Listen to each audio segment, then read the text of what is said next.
اللهم صل على محمد وعلى آل محمد كما صليت على إبراهيم وعلى آل إبراهيم إنك حميد مجيد.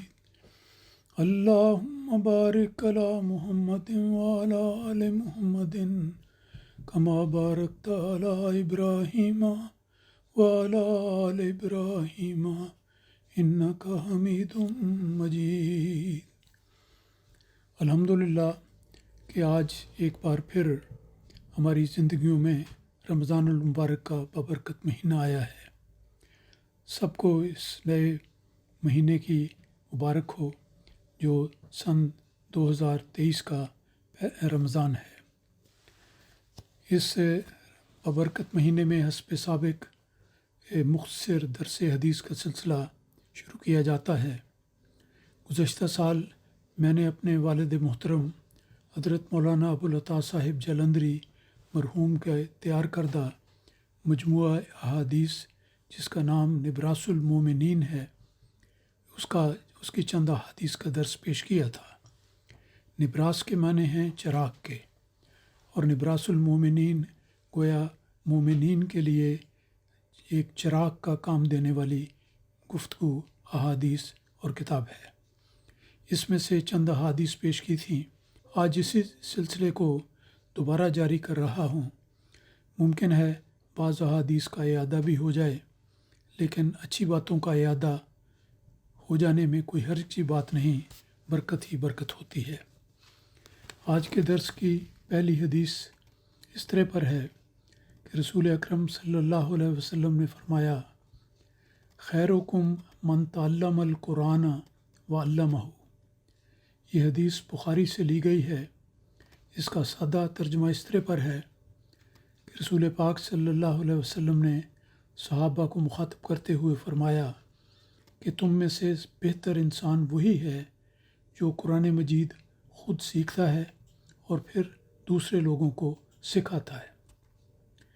یہ حدیث اس لیے بھی بڑی اہمیت رکھتی ہے اور تعلق رکھتی ہے آج کے دن سے، کیونکہ قرآن مجید میں اللہ تعالیٰ نے فرمایا ہے کہ شہر رمضان الذی انزل فیہ القرآن، کہ رمضان کا مہینہ وہ بابرکت مہینہ ہے جس میں قرآن مجید نازل کیا گیا. روایات سے ثابت ہے کہ 24 رمضان المبارک کو پہلی وحی نازل ہوئی اور پھر اس کے بعد اس کا سلسلہ جاری رہا. اس سے ہمیں یہ بھی یاد رکھنا چاہیے کہ رمضان المبارک کا رمضان کے مہینے سے بہت گہرا تعلق ہے. اسی لیے رمضان المبارک میں مساجد میں درس دیا جاتا ہے، گھروں میں قرآن مجید کی تلاوت کی جاتی ہے، اور تاکید کی جاتی ہے کہ اس مہینے میں ہر مومن کو زیادہ سے زیادہ قرآن مجید کی تلاوت کرنی چاہیے. یہ حدیث جو میں نے پیش کی ہے اس کا ترجمہ اس طرح پر ہے کہ رسول خدا صلی اللہ علیہ وسلم نے فرمایا کہ تم میں سے بہتر انسان وہی ہے جو قرآن مجید خود سیکھتا ہے اور پھر اسے دوسروں کو سکھاتا ہے اور ان کو پڑھاتا ہے. اس سے پتہ لگا کہ ایک مومن کو اپنی زندگی میں قرآن مجید کے ساتھ ایک گہرا تعلق پیدا کرنا چاہیے اور ایک محبت کا تعلق ہونا چاہیے کہ اللہ تعالیٰ کا مقدس کلام ہے، میں اس کو دن رات پڑھوں اور دن رات اس کا اعادہ کروں اور اس پر عمل کروں. صرف پڑھنا ہی کافی نہیں ہوتا، بلکہ اس پر عمل کرنا لازم ہے. قرآن مجید کی محبت کے بارے میں حضرت مسیح موعود علیہ الصلوۃ والسلام کے اشعار بہت سارے ہیں، چند ایک میں پیش کرتا ہوں. آپ نے فرمایا، اے بے خبر بخدمت فرقاں کمر ببند، زاں پیشتر کے بانگ برائد فلاں نماند.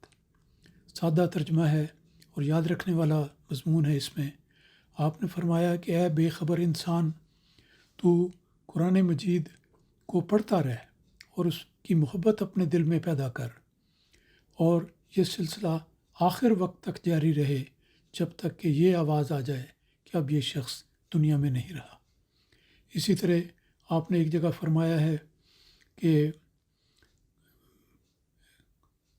دل میں یہی ہے ہر دم، تیرا صحیفہ چوموں قرآن کے گرد گھوموں، کعبہ میرا یہی ہے۔ تو یہ دیکھیں، یہ دو نمونے میں نے آپ کے سامنے پیش کیے ہیں، اور مسیح موعود علیہ السلام کی تاکیدی نصیحت بھی جماعت کو یہ ہے، ہر فرد جماعت کو، کہ جو لوگ قرآن کو عزت دیں گے وہ آسمان پر عزت پائیں گے۔ یہی مضمون اس حدیث کا ہے کہ خیرکم من تعلم القرآن۔ رسول پاک صلی اللہ علیہ وسلم فرماتے ہیں کہ سب سے بہتر، سب سے بلند مرتبہ کا انسان مومن وہ ہے جو قرآن مجید سیکھتا ہے۔ قرآن مجید کو پہلے سیکھنا، پھر اس پر عمل کرنا، اور پھر اگلا مرحلہ یہ ہے وَعَلَّمَهُ کہ وہ دوسروں کو سکھاتا ہے۔ یہ ایک مومن کا طرز عمل ہونا چاہیے۔ اور ایک دوسرے پہلو سے دیکھا جائے تو یہ مضمون بھی اس میں آ جاتا ہے کہ مومن کی دو ہی صورتیں ہونی چاہیے۔ ایک تو یہ کہ اگر وہ چھوٹا ہے تو وہ قرآن مجید کو پڑھے، اگر وہ زیادہ علم نہیں رکھتا تو پھر قرآن کا علم حاصل کرے۔ اور تعلم القرآن کی شرط کہ وہ شخص باقاعدگی کے ساتھ قرآن مجید کو پڑھنے اور سیکھنے والا ہے، یا وہ اس زمرے میں آئے یا اس زمرے میں آئے وَعَلَّمَهُ کہ وہ اس کو سکھاتا ہے۔ قرآن مجید پڑھ کر دوسروں کو سکھانا ایک بہت بڑی نیکی ہے۔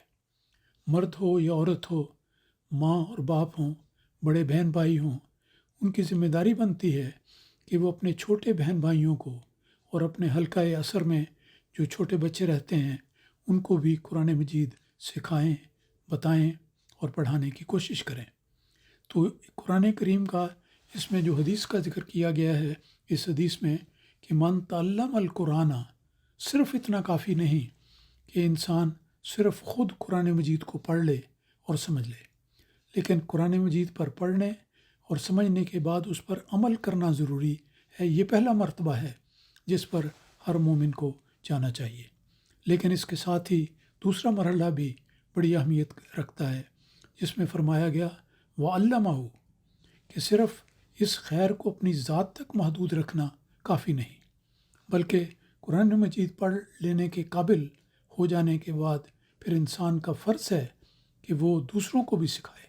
تو دوسروں کو قرآن مجید پڑھانا بھی ہر مومن مرد اور ہر مومن عورت پر فرض کیا گیا ہے، ضروری ہے۔ قرآن مجید کے پڑھنے اور پڑھانے کے سلسلے میں یہ بات بھی یاد رکھنے والی ہے کہ قرآن مجید کی تلاوت کا سلسلہ صرف رمضان کے مہینے تک محدود نہیں ہونا چاہیے، بلکہ اس حدیث سے ثابت ہوتا ہے کہ انسان خود بھی قرآن مجید کو پڑھے اور کثرت سے پڑھے۔ قرآن کے لفظ میں بھی یہ مضمون آتا ہے کہ یہ ایسی کتاب حکیم ہے جس کو کثرت سے دن رات پڑھنا چاہیے۔ تو ایک تو رمضان کے مہینے میں اس قرآن مجید کا بڑی کثرت کے ساتھ مطالعہ کرنا، اس کی تلاوت کرنا، اس کے احکام پر عمل کرنا ضروری ہے۔ اور دوسرا، یہ رمضان ہمارے لیے یہ سبق بھی لے کر آتا ہے کہ رمضان گزر بھی جائے تو تلاوت قرآن کا مضمون کبھی ختم نہیں ہوتا۔ قرآن مجید کے پڑھنے اور پڑھانے کا سلسلہ ہمیشہ جاری رہنا چاہیے، کیونکہ یہ ایسی کتاب ہے جو برکتوں سے بھری ہوئی ہے۔ اس لیے اس کی تلاوت کے ذریعے خود بھی برکات حاصل کریں اور اس برکت کو سارا سال اپنی زندگی میں ہمیشہ جاری و ساری رکھیں۔ تو رمضان کے مہینے میں جیسا میں نے ذکر کیا، قرآن مجید بڑی کثرت سے پڑھا جاتا ہے، پڑھایا جاتا ہے۔ اس سلسلے کو ساری زندگی میں اور سارے سال میں اور ہر دن میں جاری و ساری رکھنا چاہیے، تاکہ ہمیں قرآن مجید کی برکات بھی ملیں، اور جو قرآن مجید پڑھنے والے ہمارے ذریعے سے اس قابل بنتے ہیں، اللہ تعالیٰ ان کو بھی قرآن مجید کی برکات سے نوازتا رہے۔ اللہم صلی علی محمد۔